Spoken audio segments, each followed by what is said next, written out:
Hello, everyone. Welcome to the latest episode of our Innovation Spotlight podcast. I know that you haven't heard from us for a while.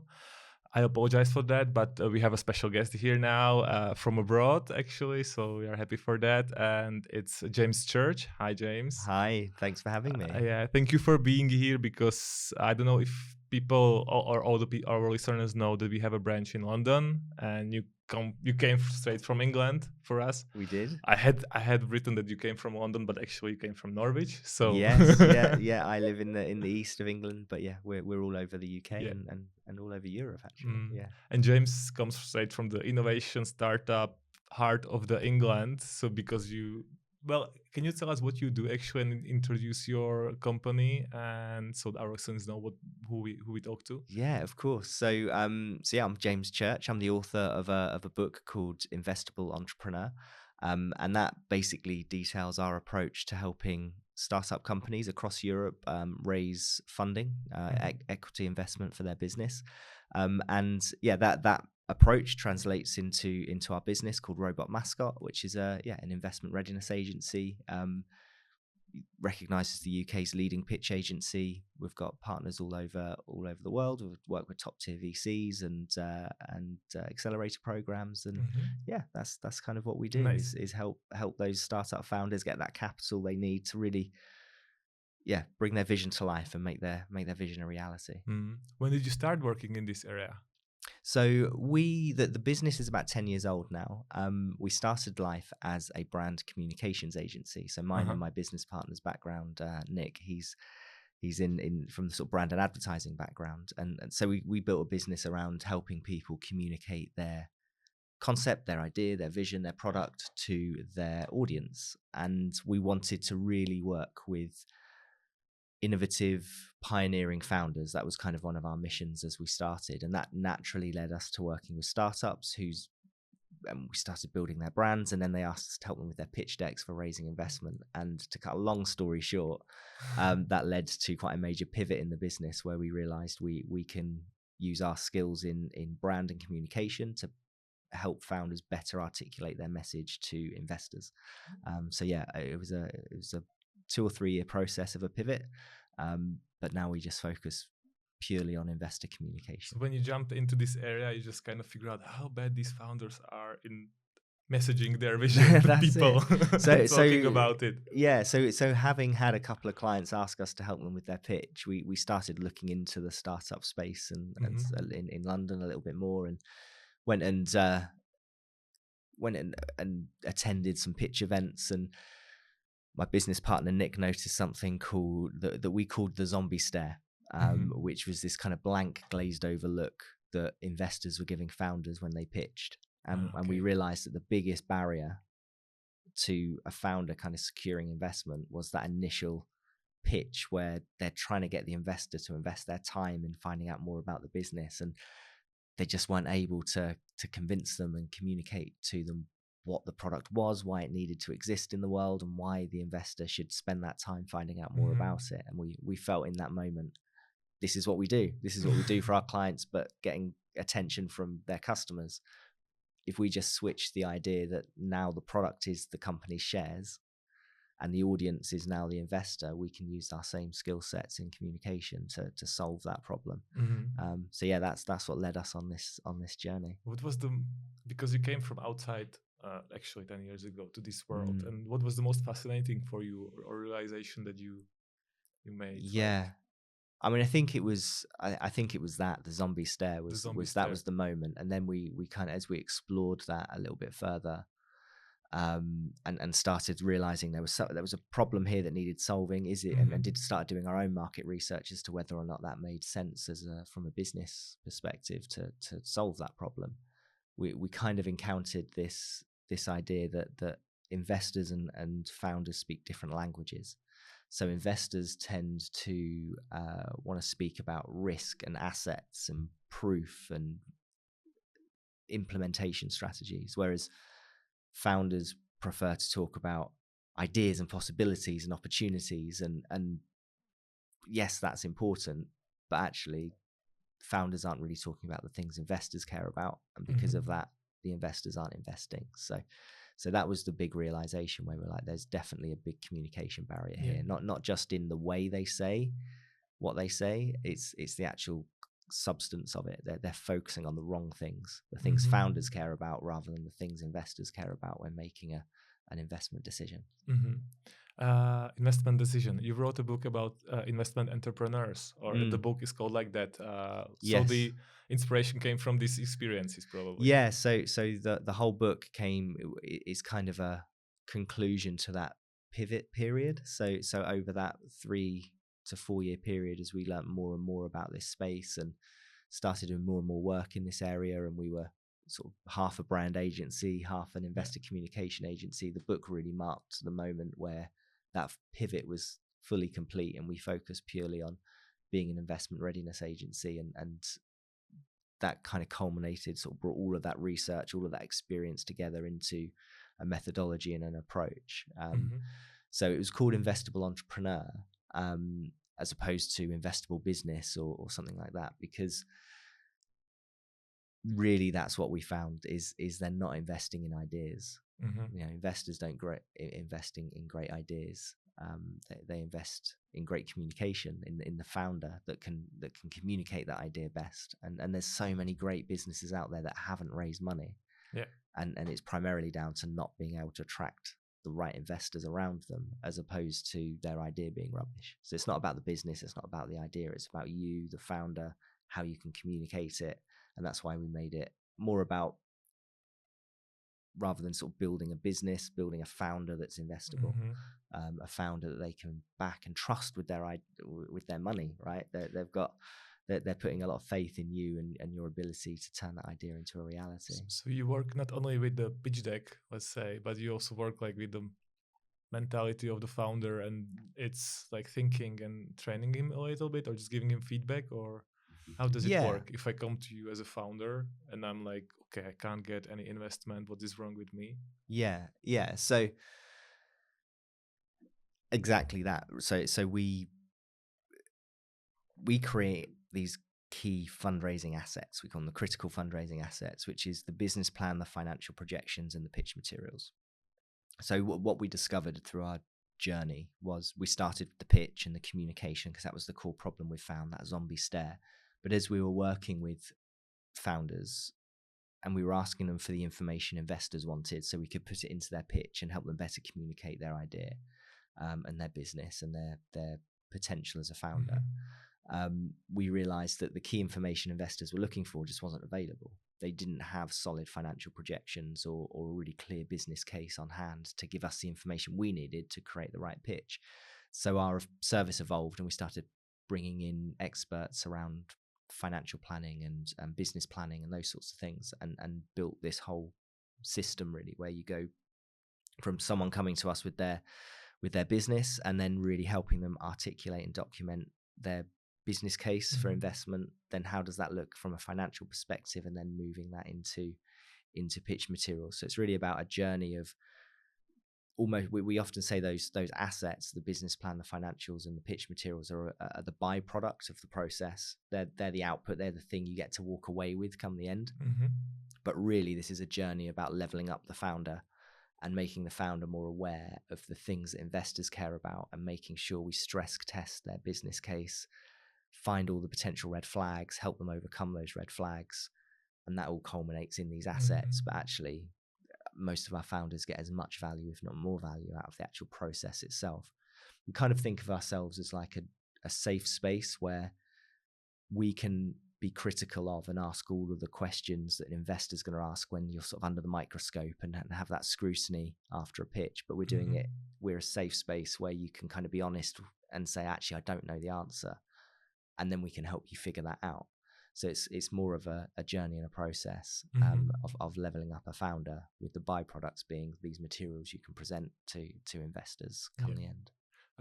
Do you work with only early stage startups, or also in later stages? Yeah, so early to mid stage. So pre-seed, seed, and Series A is our sweet spot. We've done some later stage rounds as well, but yeah, pre-seed, seed, and Series A is the key. How much money have you raised already with your clients? So our clients, I would never say I raised it. Our clients have done all the hard work. I said with your clients. So our clients have raised more than 220 million to date, Nice. which is a nice big number. How we say in uplifting of proper money, not Czech Yeah, crowns, that's but proper money. Yeah, proper they money. there's a couple of big ones in there. So one of our clients, I think the biggest round was 40 million. Okay. But many of our clients are sort of 250, 500k, 1 million, 4 million. But yeah, there was there was a few big ones in there as well, which is quite nice. I'm mostly interested in the difference between when you try to raise a few 100,000 to really millions, tens of millions. What's the difference in the approach, or what are maybe VCs looking for? It's probably something different than in early stage startups. Yeah, I think you're right. So I think we have if we sort of go back to what we were talking about around this being about the founder and do I trust the founder? Obviously, at an early stage, there is no credibility there other than your past for this business, only your past experiences and maybe some early stage traction or validation or research you've done. You've maybe got some surveys or focus groups, but you've not built or launched a product yet, and maybe you've never built or launched a product before. So the job is really around selling in the vision and the value proposition, and then the plan of action. So you're investing in a founder that knows how to turn this vision into a reality. So that's the real focus: is here's the big vision, here's what we're trying to achieve, this is our stepping stones for doing that, and here's our assumptions around how that's going to pan out. And I'm adaptable and I'm effective and I can change as we go, but this is our current thinking. When it comes to Series A and beyond, you're at a point normally where you've maybe got 1 million in revenue or more raising Series A plus. Maybe you've got 60 to 80k a month in recurring revenues, which would work out to be around about 1 million a year. So it's something around that benchmark. So you've got a lot more data to work with. Yeah. You've already proven that you can build stuff and create stuff, but now you're looking to scale stuff. So the same kind of story is true of we've got to sell in the vision and the trajectory, but you've got much greater strength in that position because it's not just here's the big vision, it's like, and here's all the customers that are using it, and here's how the market's adopting it, and I've got loads of data around our retention rates, and it all gets more technical and more data driven and more financial. But you've then also got the change of you're no longer having to convince these investors that you can build something. You now need to convince them you can scale something. So now they're looking at you and the team you've built around you and going, well, who in this team is able, do I trust to actually scale this up, to be able to implement the right marketing strategies to get from where they are now to maybe 1 million in revenue to 10 million in revenue? What's the strategy for doing that, and who's responsible for it, and do I trust them to make that happen, and do I trust this founding team to keep those individuals in check and know that they're doing a good job and not just take their word for it? So suddenly that it's the same principles, but it's different things they're looking for. And one of the biggest mistakes founders make in that transition from sort of product to go to market or scale is not they've got loads of great advisors around them, but they're all product-based advisors left over from when they were raising investment to build the product, and they haven't gone and found growth advisors or people who've been there and done it and scaled, came in with a business at 1 million in revenue and turned it to a business into with 10 million in revenue, and they don't have that in their team or in their advisory board. And then you're not able to convince them of that second part, that you're able to make that transition. Because in the beginning you're just playing with your product basically mostly, and then you're just missing the skills or people around you that would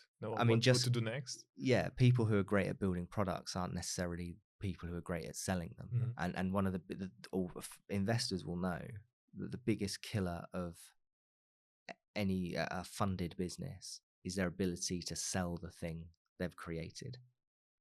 So obviously when you're unfunded, when you don't have funding, obviously the biggest killer would be access to capital, not having the money you need to keep going.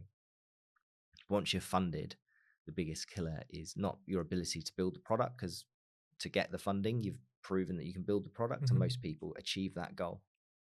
But then they fail because they can't sell it. They can't take it to market. They can't find a way to turn that into a value proposition that people want to buy into. They find that converting those leads takes much longer than they thought, and they then burn through their cash too quickly or whatever. But it's fundamentally down to their ability to sell it. And there's a great story around this with one of our clients doing a Series A round and was looking to raise, I think it was around 5 to 8 million for their business to scale it up. And they had absolutely nailed the sales funnel. They had all the data. They knew exactly what team members they needed to hire, what levers to pull to increase the growth and conversion rates, and they just were really, really good at that. And they'd built a decent product. It was in InsurTech.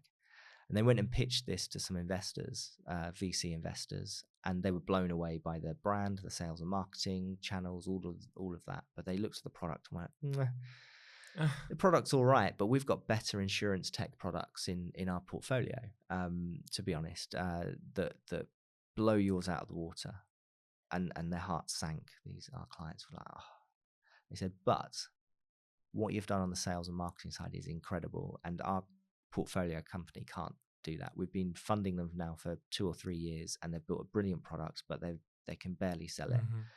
They've got about $1 million left of our money in their bank account, and they are burning through it so quickly. And we've decided we're not going to inject any more capital into this. It's going to have to die because we just can't see them fixing this issue, this ability to sell the product. So how about this? How about they're about to go out of business anyway? They've got $1 million in their account. Why don't we give you enough? Let's arrange a merger and acquisition. So you acquire our portfolio client, bring in their technology into your brand, and sell that through your brand and system instead of what you've just spent the last 2 years building, because theirs is better. And over, obviously they were they were thrilled that they were thought of so highly, and then it dawned on them that they were just told they'd built a crap product, but they were sort of happy nonetheless. And but the team and the business that won in that situation at the Series A stage was the one that was great at sales and marketing. That's the brand that still exists. That's the business that still lives on. And the one that died was the one that had the best product but didn't have the right sales. So it's a sort of a bit of a warning to product-led founders. Is it's not all about the product. Products don't just sell themselves. You have to have that rounded package, and you have to evolve that story as you go from seed to Series A of, we've got this awesome product, we're great at building products, to we have this desirable product that people are desperate to have, and we can't keep up with demand, and we're able to scale and grow this. And if you can't make that transition, it's going to be really tough. Is this applicable also for like early stage startups? That did you just play a little bit more with the product and not really talk to customers? Yeah, absolutely. It applies at all stages. I think the important moment is that transition between seed and Series A and going from product to growth. But obviously, you're going to raise more because investors know that that's going to be on the horizon, and that's eventually going to be the thing that is going to either kill or not kill your business. It's going to allow it to either survive or thrive, and thrive or just disappear into the abyss. They know it's your ability to take it to market. So they're going to be looking at you at an early stage and going, when that time comes, do we think this founder or founding team have those capabilities, or would be able to bring those capabilities around them? So one of the things I talk about in my book is about being, certainly at an early stage, is demonstrating yourself to be a highly resourceful entrepreneur. And what I mean by that is someone who can pitch their vision and enroll people into their vision. Because if you can get investors excited about your vision and ultimately wanting to invest their time into whether or not they want to back you as a founder, you can also get great team members to come and join you. You can also generate great partners around you that want to promote and support your growth, give you routes to market and those sorts of things. So an investor will know quite early on, if you're an inspirational pitcher, if you're able to get people enrolled into your vision and they're excited and you excite them, they know you're going to be able to pull off these deals in the future, get these awesome team members around you, get these awesome partnerships and routes to market. and sort of growth hack your way to the first those first few sales and build the business. So yeah, that's one of the key things Mhm. they'll be looking for. You can get many times no in the beginning when you ask for a investment, or basically you start talking to VCs. So what do you recommend in this situation? You just approached everyone around, everyone said no because of maybe your numbers are wrong, even though I think you already said in some podcasts that in the beginning numbers are just like really wild guesses. Everyone knows that. But Yeah, what do you do when you just like you approached every VC or every investor and everyone said no? yeah. So it's an interesting one on the numbers, actually. So yeah, the one thing you and investors will be able to agree on at an early stage when you're in your first few rounds of investment is these numbers are made up and they're finger in the air assumptions based on a business strategy and a business case that's been thoroughly researched and cross-referenced, and you can see what others like you have done in the market. But ultimately, they're guesses. They're Yeah. their best guesses. As you move to Series A, they become a bit more reliable. They're still guesses, but at least that growth rate is based on some actual trading data of how much it's a cost to acquire a customer and what your margins and metrics are in a real life scenario. But they're still sort of very big guesses, but slightly less big guesses than before. You have some numbers already, Yeah, you so have something a bit more evidence backing it up. But what will happen is investors will always tell you your numbers are too big or too small. They'll never sit there and say you've got those forecasts spot on. They'll say X million growth, or in 3 years, how could you possibly think you're going to be able to achieve something like that?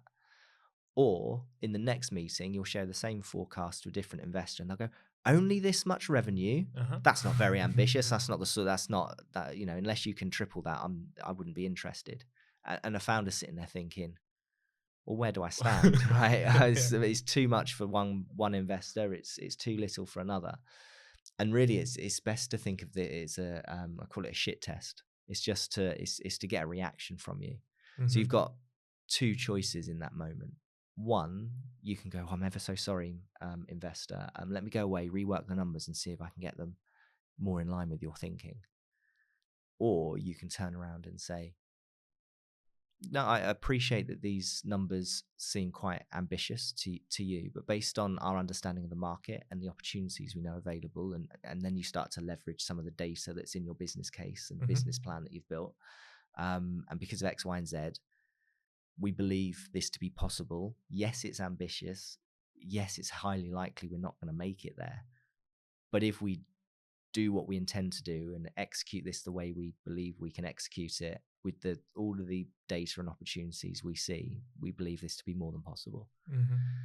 So which one of those sounds more like a founder you want to invest in? The one that's weak, who says, "I'm ever so sorry, let me change that for you," or the one that sticks to their guns and says, "I appreciate your opinion, but here's how we've come to that conclusion that these are the figures." And that then puts you in a very different mindset. It's not arrogance, it's just confidence. And there's a very fine line between the two. But I think that needs to be at the core. And that's what when I say about leveling up those founders ready for investment, when you're under that scrutiny and in that moment, having been through that process where, actually, no, I know what these numbers are based on. I know we've put a lot of work and effort and we've considered this in the right way. I'm going to stick my ground here. It gives you so much more confidence to do that. So in terms of actually answering your question, because I've gone off on one a little bit there on the numbers, No problem. but in terms of the number of no's, I think one of the best pieces of advice I was ever given when I was first starting out with Robot Mascot was from a sales coach who primarily focused on cold calling. And her little phrase that really stuck with me is every no is one step closer to a yes. And she said, if you're cold calling for a business, trying to get leads, you've got to have that mindset of every no is one step closer to a yes. If I know that on average, for every 50 calls I make, I get one lead, and for every 100 calls I make one sale, if you once you start to know those numbers and get that data, it's much easier for you to kind of go, it's all right, because I've only done 49 calls today, so the next one's going to be a yes, right? Yeah. And you know what your numbers are, and you know, and every no is one step closer to a yes. And it's kind of the same with investment. The only trouble is you've never run this campaign before, so you don't know your numbers. And then you're never going to run that campaign again. And it's going to be completely different when you're talking to VCs at Series A. So you only ever run this campaign once. So you never really know your numbers to then give yourself that. But you've got to try and have that mindset anyway, and kind of say every no is one step closer to a yes. And I've just got to keep going. And one of the key things I talk about in towards the end of my book is what makes an investable entrepreneur beyond all of the detail and the things you need to have in place in these assets and the business case and all of that stuff. What actually makes an investable entrepreneur? And if I look at the founders that I know that have successfully raised either once or multiple times, there were some key traits, and one of those things was relentlessness. They just never gave up, and they just kept taking meetings, kept talking to investors, going back to the investors that said no 3 months later with some key progress that had been made, and said, look, I know you said no last time, but we're now at this stage and I think that might change your mind. They can still say no again, but it's fine. It's okay to get those no's, because you're going to get one step closer to a yes. And yeah, it's that relentlessness that you have to have alongside all of this. Maybe you can in the beginning just take it as a preparing your grounds, just putting yourself on the map. Hey, I'm here, I'm starting. Maybe just send some numbers, but you will get a no probably. Yeah. But does this work as well? But people will notice you, they will know you, they will remember you, and you come up with something big, then your chances grow. Yeah, no, it's a great point. Like the sooner you can start building your investor network, the better. Like you can never be too early with a pitch. So I often talk to founders about that they see this fundraising journey as kind of a moment in time in their overall business development journey. So we're going to build an MVP, we can self-fund that, and we're going to do some surveys and a bit of basic market research, and then we're going to go and raise investment. And then they go, right, we've achieved all these things, now we need to focus our attention on raising investment. And then they build their assets and they work with people like us, and they create their business case and they get their pitch ready. And then they're like, right, let's go and find some investors to pitch to. And you're like, shit, where do we start? Crap, we don't know any. So then you start going to networking, you start Googling it, you start using LinkedIn, you start going to networking events, hanging around some accelerators and seeing if you can start finding some investors. And then those investors that you do find, you're starting the relationship brand new, and you're going to them saying, we've achieved this, that, and the other, and we're raising investment and we'd love to send you our deck. And they're like, whoa, calm down. Like, this is like a first date. I'm like, I'm not jumping in bed with you straight away. So you've got to build that relationship first, right? Start dating, start courting, and then start asking them to take that relationship further. So you can never be too soon. You should be preparing for investment alongside building that MVP, or building, for every stage, you should always have, it's like having two train tracks, and one train track is the investment, the business development journey. And alongside that is a second train running in parallel.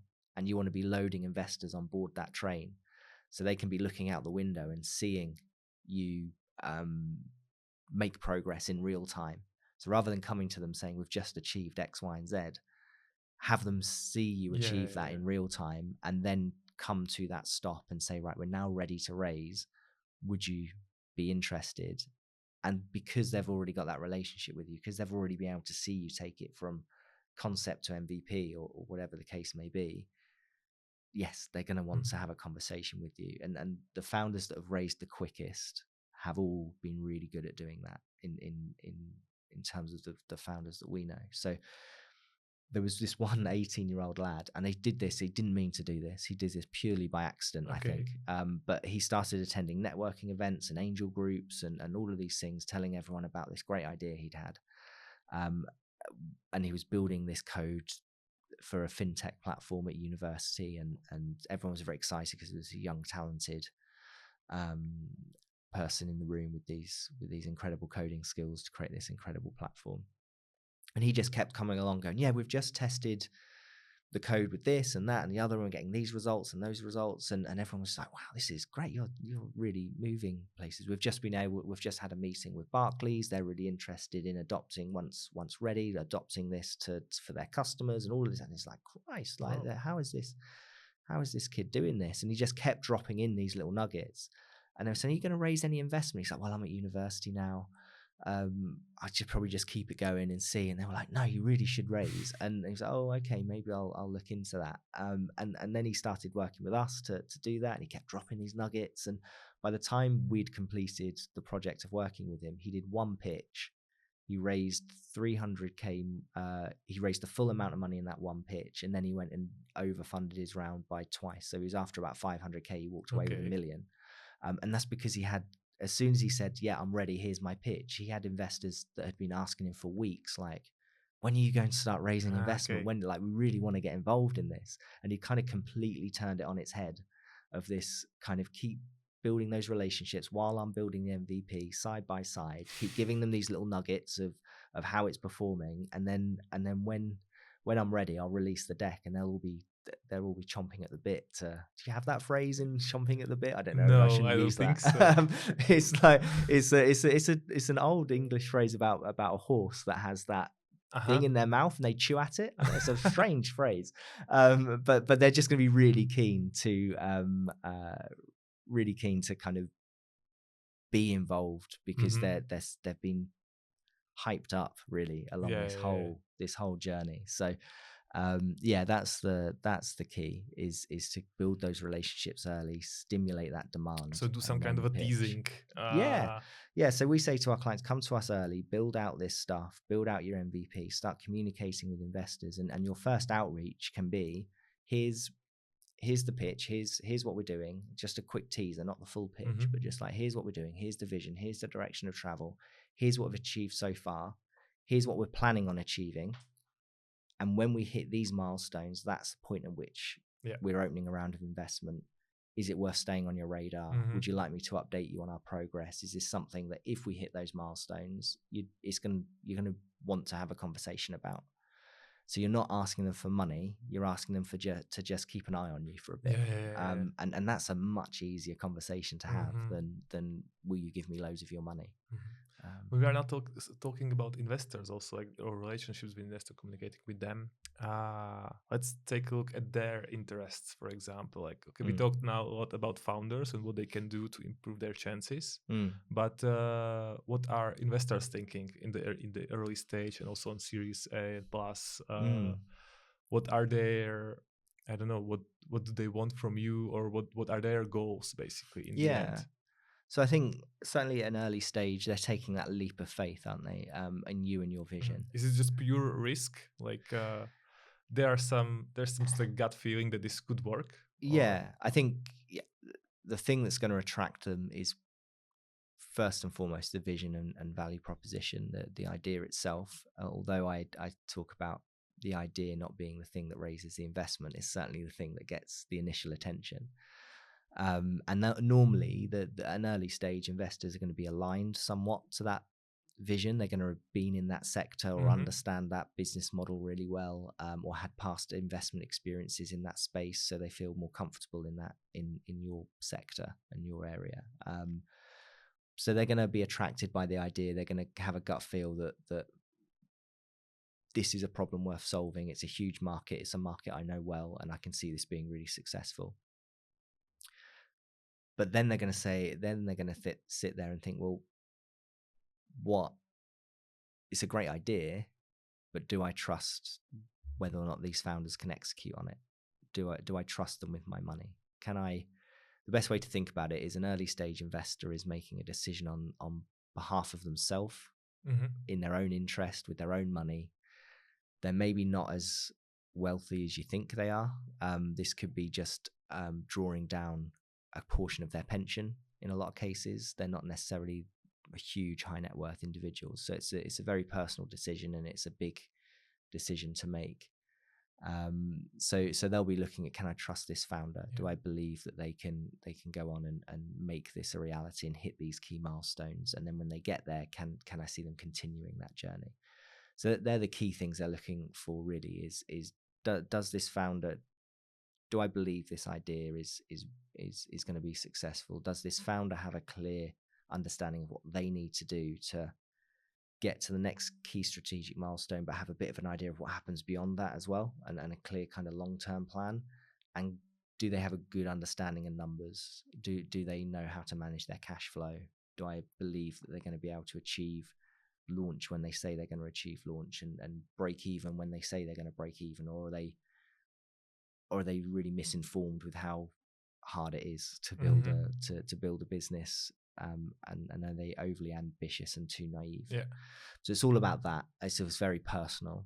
I think more at a Series A, it starts to become more investors looking much deeper into the business mechanics. The founders already proved themselves to be able to kind of achieve certain things.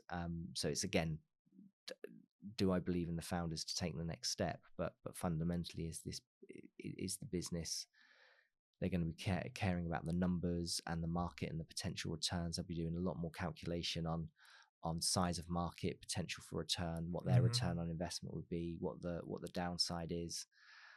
So they're going to be looking probably much more into things like risk and those sorts of things, whereas the early investors are more focused on asset, which is like IP, and is there anything valuable here? So even if the business falls short of being able to launch to market, maybe the IP is unique enough that we can at least sell that IP to someone else, even if we can't take it to market. So yeah, slightly different. Do they usually think mostly, or their like the long-term goal is to just sell it later to someone else? Yeah, so I think that's the other difference between angels and VCs, really. Angels, of course, want to get an exit. They of course want to sell it. But in many cases, you can kind of split angels into two different categories now. And I think we've seen a divergence over the last 3 or 4 years where you've got two different types of angels. One is the professional angel, which thinks much more like a VC fund, and it's a calculated risk, and it's I've got X to invest each year, and here's my investment strategy, and here's the sorts of companies I'm going to invest into, and here's the amount of equity I'm going to take, and they need to be at this stage, and they need to be of this round size, and all of these sorts of things, and acting very much like a fund. You've then got the other category of angels, which I call high net worths or business leaders, and they're doing it more for a hobby. They're kind of going, I've had my life, I've exited my own business, and now I'm looking to support some founders with some exciting businesses that I get excited by, that make great stories at dinner parties, that I can get involved with, and I'm sort of buying a seat at the table.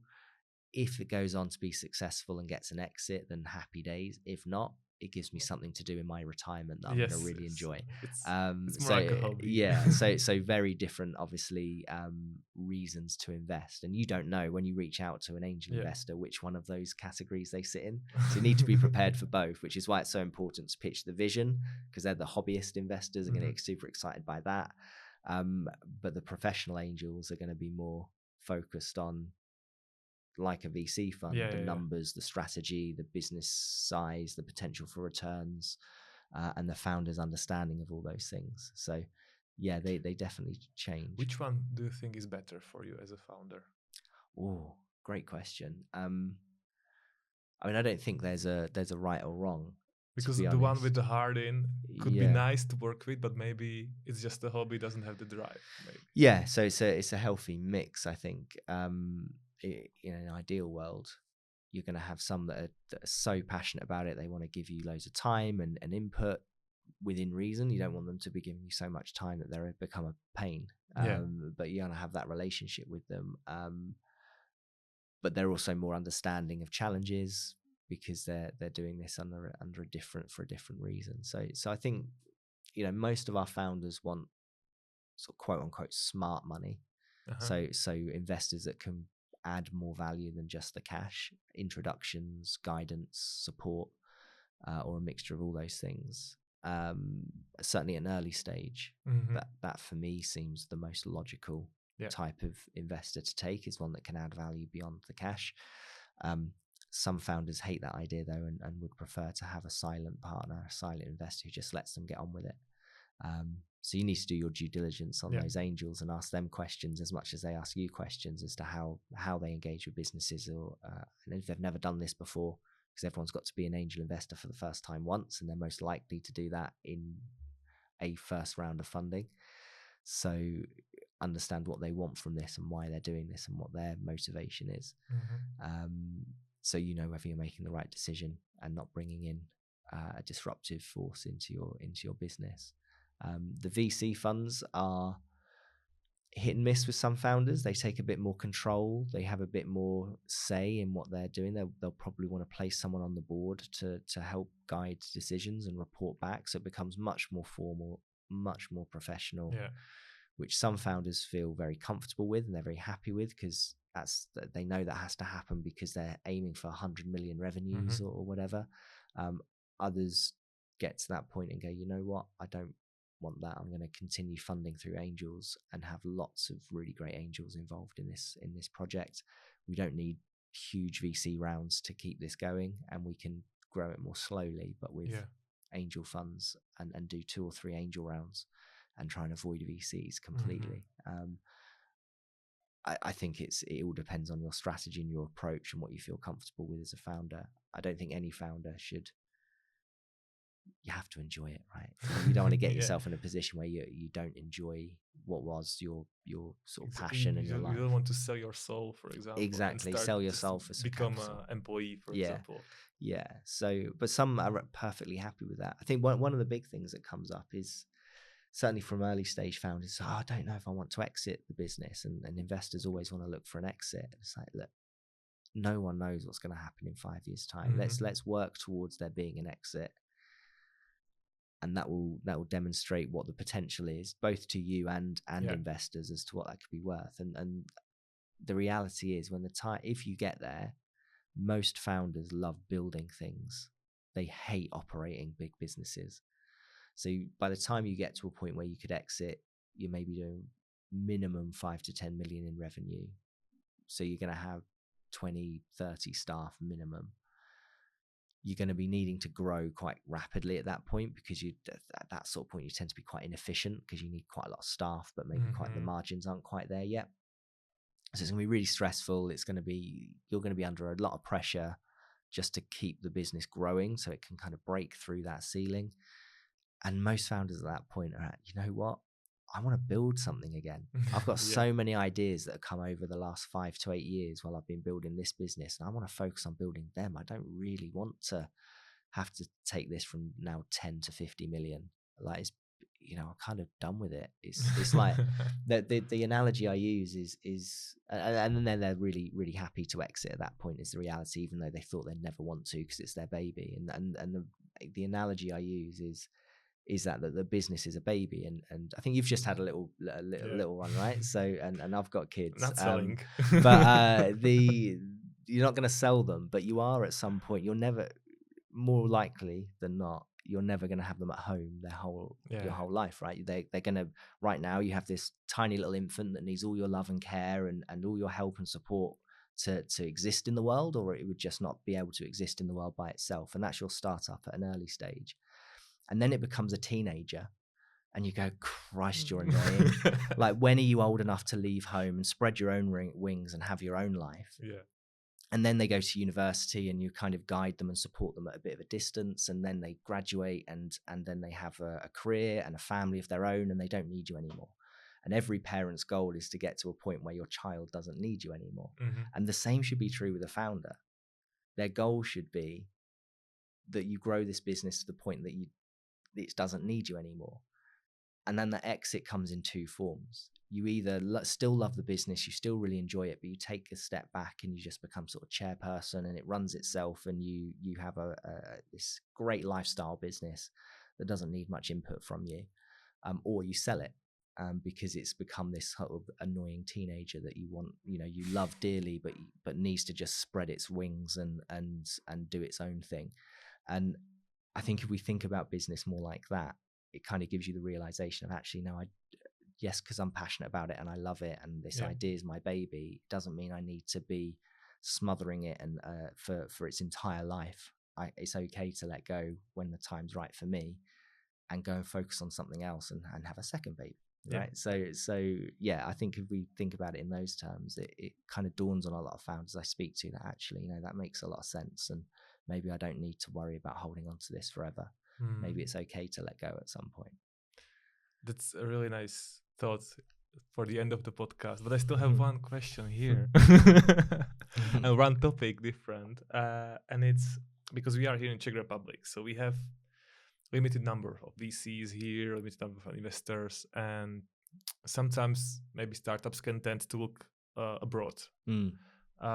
Should they, or what's the difference between raising money locally in your country versus going to, for example, UK, approaching these startups, or Germany or any other country basically in the Europe or the world? Yeah, so I think there's some fundamental differences between Europe and the UK and, say, America, certainly in the investment scene. In Europe and the UK, we're much more conservative culturally. We're much more risk averse,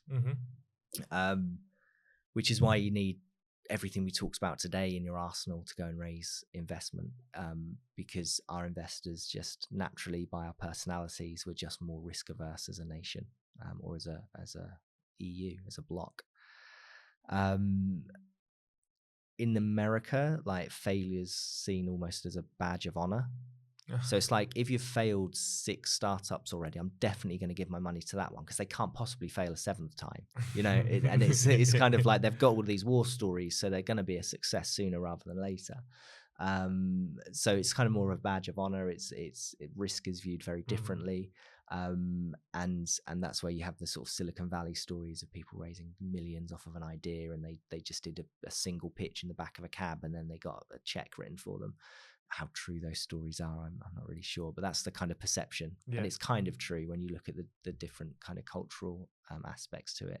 But broadly, the way investors think across Europe, and we have to be very careful not to just kind of think that investors are one type of person with a hive mind that all think the same. Obviously, they all have their own experiences and they all make their own individual decisions. But if we look at it stereotypically and as a kind of a cultural thing, most the different communities, whether that be Germany or France or the Czech Republic or the UK, generally would sort of think broadly the same when it comes to investment, and we've not seen a huge variation. It's more down to individual personality types as to how risk averse they are, how willing they are to just sort of back an idea without the full sort of detail behind it.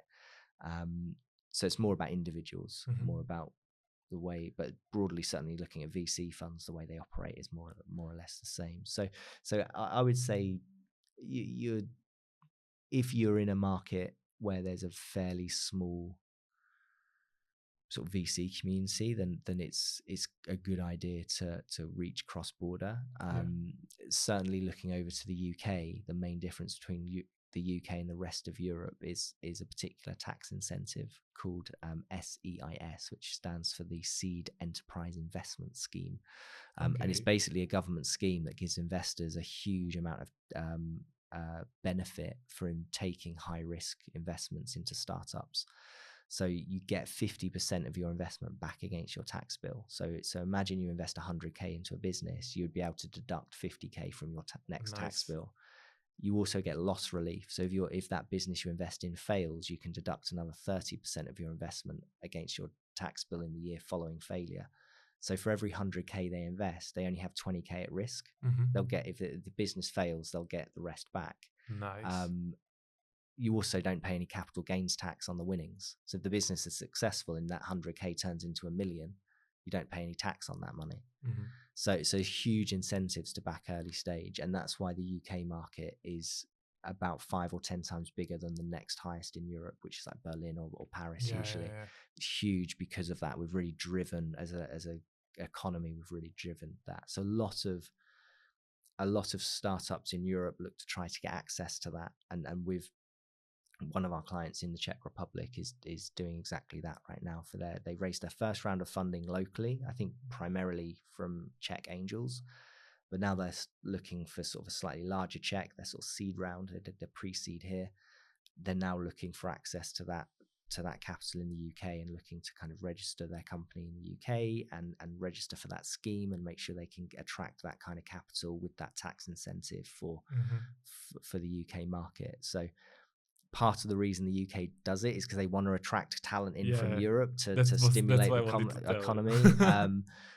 But also they want to stimulate their own startups. But it's smart, like it's investment of the state, basically. To people, to ideas, and it means that London continues to thrive as the leading tech hub and be the sort of destination where a lot of people kind of come from across Europe to try and set up their businesses. So it doesn't mean you need to live there all the time. You don't have to move to the UK, but you certainly need to sort of show that you have a keen interest in being part of that market. And there's lots of different various kind of qualifications needed to get that tax incentive, but it's more than possible to do so. And that can be a real draw for startups across Europe. Perfect. Thank you very much, James. No, you're very welcome. We heard a lot important things and we all learned a lot. So thank you a lot for your time. Thank you for having me. For being here in person. Yeah, no, I loved it. It's been great. Thanks for having me. Really, really do appreciate it. Yeah, thank you very much. I really enjoyed it and I learned a lot as well. So maybe next time again about something else. Yeah. James Church from Robot Mascot. Thank you.